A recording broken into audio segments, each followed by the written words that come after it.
Hello दोस्तों and welcome back to my YouTube channel GK रेगरी। आज मैं आपको ब्लैक होल के बारे में बताने जा रहा हूँ। तो वीडियो बहुत इंटरेस्टिंग होगा, तो वीडियो के अंत तक देखिएगा, लाइक करिएगा, शेयर करिएगा, सब्सक्राइब करिएगा। सबको इसके बारे में पूरी तरीके से नहीं बताता, मैं आपको इसके बारे में पूरी तरीके से आज बताऊंगा। तो चालू करते हैं। तो ब्लैक होल है क्या? तो ब्लैक होल एक ऐसी जगह है जहां पर गुरुत्वाकर्षण बल इतना अधिक होता है कि वहां पर मतलब प्रकाश भी वहां से लौट के वापस नहीं आ सकता है। इसीलिए हमेशा इनविजिबल रहते हैं, यानी अदृश्य रहते हैं। ये तो पहली बात इनके बारे में। अब इनके बारे में, ब्लैक होल के बारे में कुछ जान लेते हैं। तो ब्लैक होल मतलब कब ढूंढा गया, ये सब देख लेते हैं।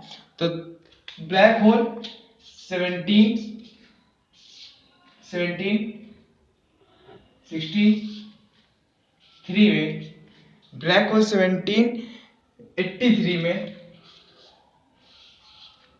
ब्लैक होल 1783 में जॉन मिशेल ने खोजा था।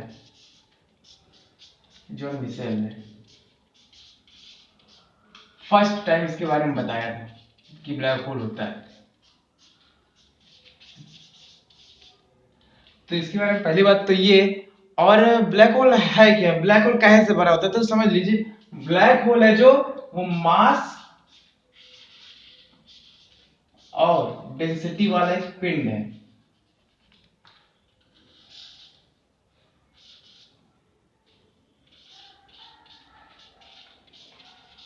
मास प्लस डेंसिटी वाला एक पिंड है, यानी मास और डेंसिटी का एक पिंड, मतलब जैसे द्रव्यमान और घनत्व का एक पिंड है। और फिर जब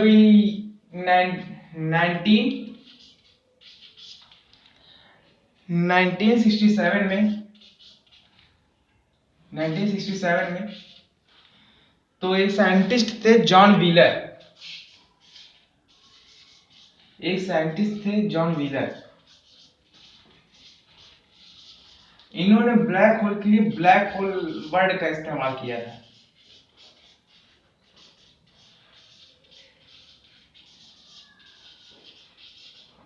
यूज किया था।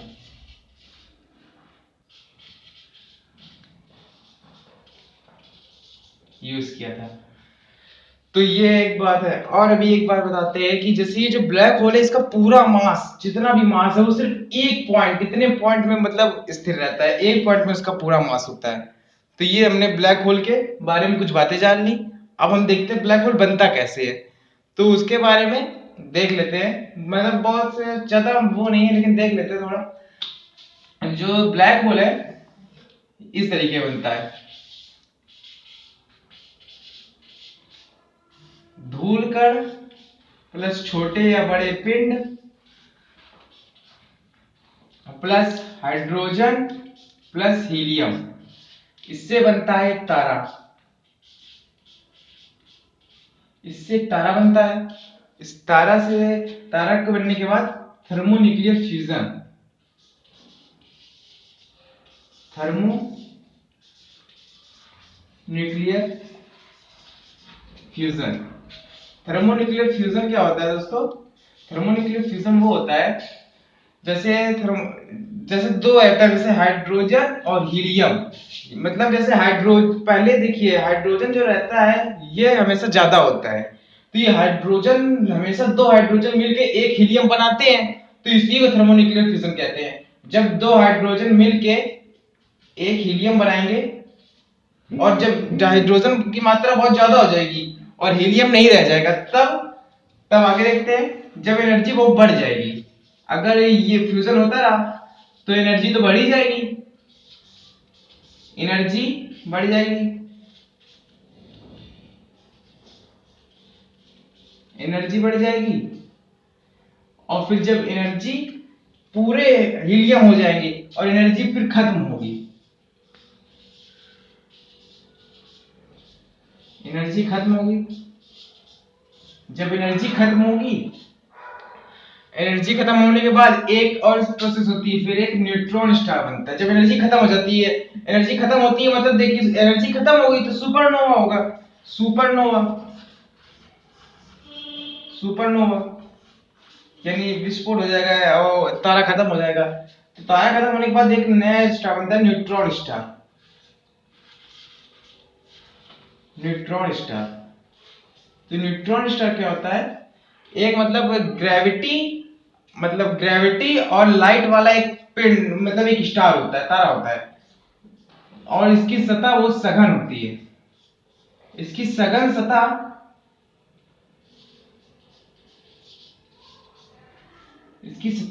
सघन सतह सिकुड़ कर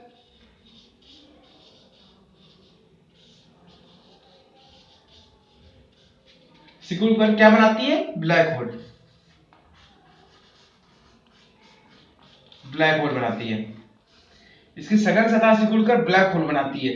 और जब ब्लैक होल बनता है तो उसमें जो होती है ग्रेविटेशन, यानी ग्रेविटी, गुरुत्वाकर्षण,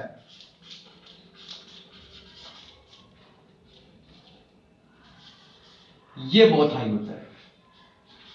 ग्रेविटी बहुत हाई होती है।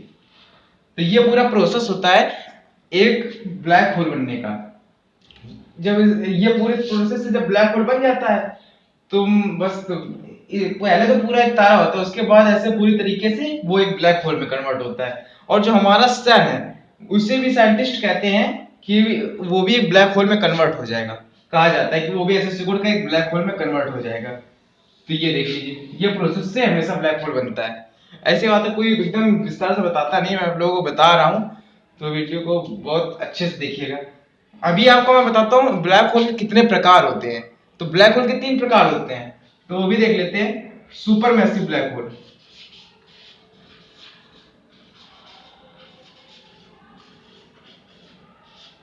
Super massive. जो ये सुपर मैसिव है, तो इसमें ये है कि ये बहुत बड़े होते हैं, ये हमेशा बढ़ते रहते हैं, और ये कई मिलियन सन्स के बराबर होते हैं। और इनमें जो ये जो ब्लैक होल होते हैं, हमेशा ये गैलेक्सी के बीच में होते हैं। तो ये सुपर मैसिव ब्लैक होल के बारे में है। उसके बाद दूसरे ब्लैक होल है जो stealer black hole, STELLER, stealer. तो ये भी, इनका जो होता है भार, ये सूरज से 2 गुना कह रहे हैं, सॉरी दोस्तों, 20 गुना ज्यादा भार होता है इनका। और ये बहुत बड़े तारों से बनते हैं हमेशा ये स्टीलर ब्लैक होल। और ये जो आखिरी वाला है, ये मिनिएचर ब्लैक होल।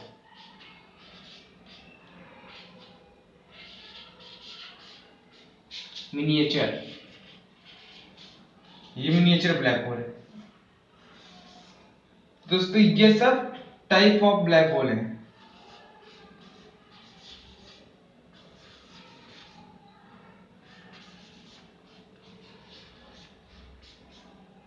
इतने प्रकार के ब्लैक होल होते हैं। तो इतने प्रकार के ब्लैक होल होते हैं। अभी हम लोग जानते हैं जो ब्लैक होल है, ये जो ब्लैक होल की पहली तस्वीर ली गई थी, उसके बारे में हम लोग कुछ जान लेते हैं। तो वो पहली तस्वीर किस टेलीस्कोप से ली गई? तो वो पहली तस्वीर ली गई थी इवेंट हॉरिजॉन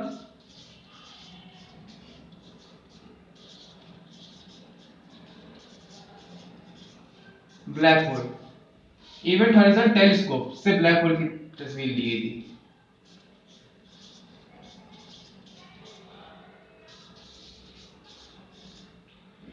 तो ये कब ली गई थी दोस्तों? तो ये ली गई थी 10 अप्रैल 2019।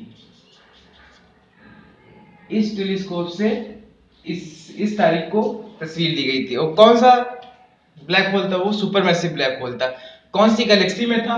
तो वो M87 गैलेक्सी में था। M87 गैलेक्सी, M87 गैलेक्सी में था। इसके बारे में ये कुछ बातें हैं। और इसकी तस्वीर ली कैसे गई थी? तो ये 5 देशों में अलग अलग तरीके से रेडियो टेलीस्कोप से ली गई थी। कौन कौन से 5 देश थे? देख लीजिए, मैक्सिको, चिली, अंटार्कटिका,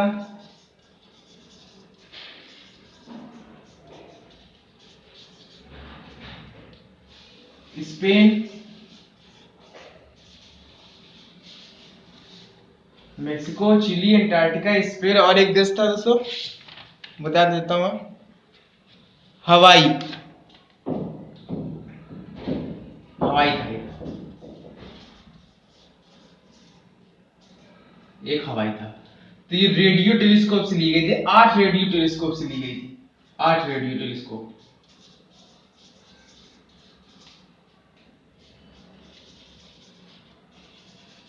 आठ रेडियो टेलीस्कोप से ली गई थी। तो ये 8 रेडियो टेलीस्कोप से कैसे ली गई थी वो भी मैं बता देता हूं। तो ये 8 टेलीस्कोप थे, वो इन 5 देशों में अलग अलग जगह लगाए गए थे, और फिर वो अलग अलग जगहों में फोटो खींच के अलग अलग एंगल से इनकी फोटो खींची गई थी। जब अलग अलग एंगल से इनकी अलग अलग फोटो खींची गई थी और उस 8 फोटो को मिला के एक फोटो बनाई गई थी, तो वो सुपरमैसिव ब्लैक होल की एक फोटो तैयार करे थे।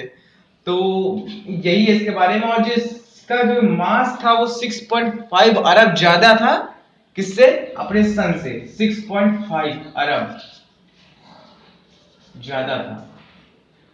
तो ये इसके बारे में कुछ जानकारी दे दिया मैंने आपको, और अभी देखते हैं आगे।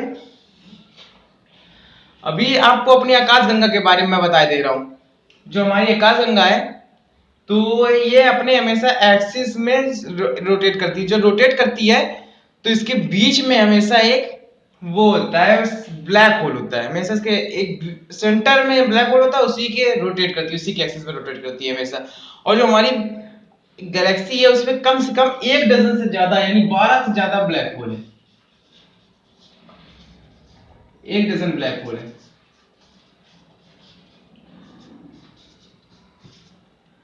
तो ये हो गया इसके बारे में। तो बस आज के लिए इतने रखते हैं। बाकी और कुछ अगले वीडियो में हम लोग पढ़ेंगे। आपको क्या पढ़ना है आप मुझे कमेंट बॉक्स में बता सकते हैं।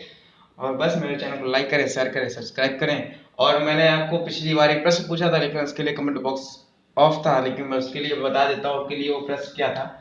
तो वो which is the first pandemic, तो वो थी एथेंस।